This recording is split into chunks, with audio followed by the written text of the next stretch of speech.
বর্তমান 5ই আগস্টের পরবর্তী সময়ে বাংলাদেশে কিন্তু বিশেষ করে যারা শিক্ষার্থী তারা কিন্তু দোষারোপের রাজনীতি, অভিযোগের রাজনীতি থেকে বেরিয়ে এসেছে। তারা অভিযোগ শুনতে চায় না, তারা দোষারোপ চায় না, তারা জানতে চায় যে আমরা সকলে ঐক্যবদ্ধ হয়ে কীভাবে একটি গণতান্ত্রিক বাংলাদেশ বিনির্মাণ করতে পারি।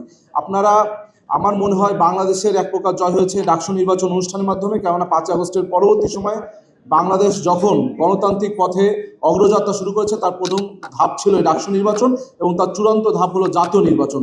সুতরাং এই ডাকসু নির্বাচনের মাধ্যমে আমার মনে হয়েছে এখানে বাংলাদেশের জয় হয়েছে এবং আমাদেরও এক প্রকার জয় হয়েছে, কেননা গণতন্ত্র উত্তরণের পথে আমরা এখানে সহযোগী হিসেবে কাজ করেছি।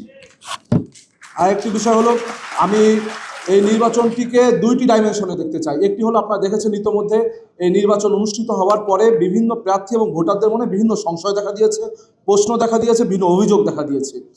বাংলাদেশের একমাত্র স্মার্ট সিটি বসুন্ধরা এখন আরো নিরাপদ, আধুনিকতায় আরো এক ধাপ এগিয়ে।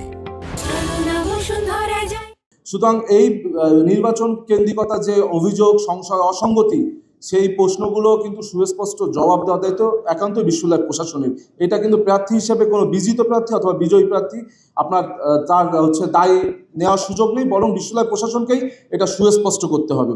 আরেকটি ডাইমেনশন, একটি গেল প্রশ্নবিদ্ধতা। আরেকটি ডাইমেনশন আমি যদি ধরেই নিই তর্কে খাতিরে যে না, একটি সুস্থ নির্বাচন হয়েছে, সেই ক্ষেত্রে আমরা একটি বিষয় দেখেছি।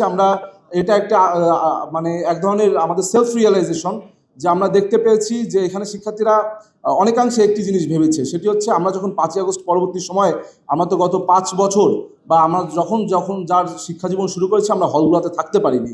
কিন্তু 5ই আগস্টের পরে আমি যখন আমার হলে উঠতে গেলাম বৈধ শিক্ষার্থী হিসেবে, তখনও কিন্তু আমি আমার প্রতিবন্ধকতার শিকার হয়েছিলাম এবং আমার মতন যারা ছাত্রদল করে অসংখ্য শিক্ষার্থী, অধিকাংশ কিন্তু তারা প্রতিবন্ধকতার শিকার হয়েছে। আমাদেরকে বলা হয়েছে যে আপনারা নিয়মতান্ত্রিকভাবে উঠুন। আমরা কিন্তু প্রশাসনের নিয়মকে সম্মান জানিয়ে নিয়মতান্ত্রিকভাবে উঠতে চাই। আমাদের প্রায় 4 মাস পার হয়ে গিয়েছিল, কারণ আমাদের অ্যাপ্লিকেশন করতে হয়েছে, ভাইবা দিতে হয়েছে। সেই ক্ষেত্রে আমার ব্যক্তিগত রিয়েলাইজেশন, এখানে শিক্ষার্থীরা একটা জিনিস মনে করেছে যে যারা জয়লাভ করেছে তারাও গত 5 বছর হলে থাকতে পেরেছে, সুতরাং তারা তো একসাথে হলে ছিল।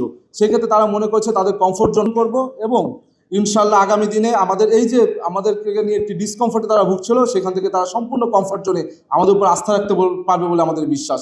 আরেকটি বিষয় হচ্ছে, আমরা এই নির্বাচনটি করতে যে আমাদের আরও একটি রিয়েলাইজেশন এসেছে। সেটি হলো, আমরা যারা বিভিন্ন ছাত্র সংগঠন করি, এখানে আপনার অধিকাংশ বিভিন্ন ছাত্র রাজনীতির সাথে যুক্ত, আমরা ছাত্র রাজনীতি চেষ্টা করি।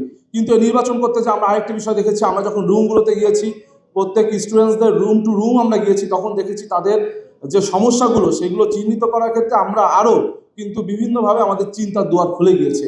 এই জন্য আমি আপনাদেরকে অনুরোধ করব, শুধু মিছিল, মিটিং, স্লোগানের মাধ্যমে শিক্ষার্থীদের দাবি দেওয়া তুলে ধরলেই হবে না, বরং আমরা যারা ছাত্র সংগঠন করি, ছাত্র রাজনীতি করতে চাই, ছাত্রদের কল্যাণে রাজনীতি করতে চাই, আমাদের উচিত হবে আমাদের ডরমেটরিজগুলোর হলগুলোতে প্রত্যেক শিক্ষার্থীদের কাছে 1-to-1 যাওয়া, তাদের সমস্যাগুলো জানতে চাওয়া এবং সেই সমস্যাগুলো চিহ্নিতকরণ করে আমরা ঐক্যবদ্ধভাবে কীভাবে সেই সংকট নিরসন করতে পারি, সেই বিষয়ে আমরা বিশ্ববিদ্যালয় প্রশাসনের সাথে কথা বলতে পারি।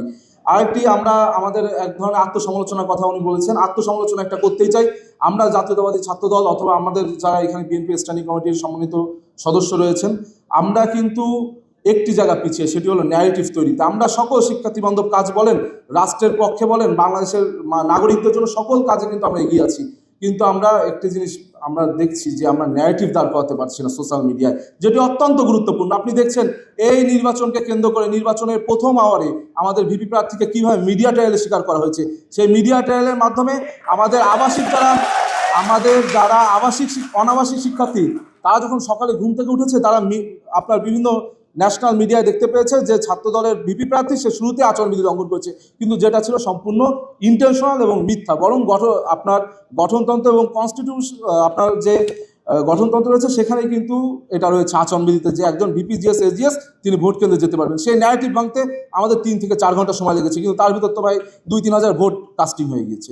সুতরাং আমি আমাদের সম্মানিত স্ট্যান্ডিং কমিটি মেম্বার, তার কাছে আমরা অনুরোধ করবো, আমাদের দল যেন, বাংলাদেশ জাতীয়তাবাদী দল বিএনপি যেন গণমানুষের দল হিসেবে, এদেশের আশা আকাঙ্ক্ষার প্রতীক হিসেবে, তারা যেন এই যে আমাদের সোশ্যাল মিডিয়া কেন্দ্রিক যে চিন্তাভাবনা, এই চিন্তাভাবনাতে যেন আমরা প্রায়োরিটাইজ দিই। কারণ এখন ন্যারেটিভ না ভাঙতে পারলে আমরা অনেকাংশে পিছিয়ে যাচ্ছি।